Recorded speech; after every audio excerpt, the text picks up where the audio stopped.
बिस्मिल्लाहिर्रहमानिर्रहीम। सबसे पहले तो मैं अब तमाम दोस्तों भाइयों बुजुर्गों का तहसील इंतज़ामिया की तरफ से, हमारे DMO साहिबान हैं, हमारी पुलिस है, हमारे लोकल गवर्नमेंट डिपार्टमेंट है, इनकी तरफ से आपको शुक्रिया अदा करता हूँ कि आपने एक भारी तादाद में आज यौम यकजहत के कश्मीर के इस रैली में शिरकत की है।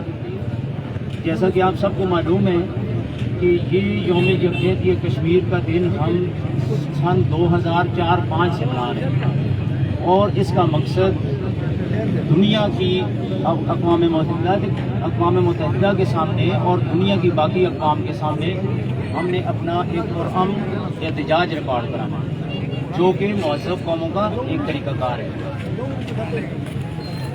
आप सबको पता है कि इंडिया ने कश्मीर पे आज 70-75 सालों से गासिबाना कब्ज़ा किया हुआ है। हमारे कश्मीरी माँओं बहनों बच्चों जवानों को शहीद किया गया है, उनकी इज़्ज़तें तातार की गई हैं। तो इसके लिए हमारा ये फ़र्ज़ बनता है कि हम अपनी सफ़ों में इत्तेहाद बरकरार रखें। इस मुल्क की तरक्की सिर्फ़ और सिर्फ कानून की हुक्मरानी में है।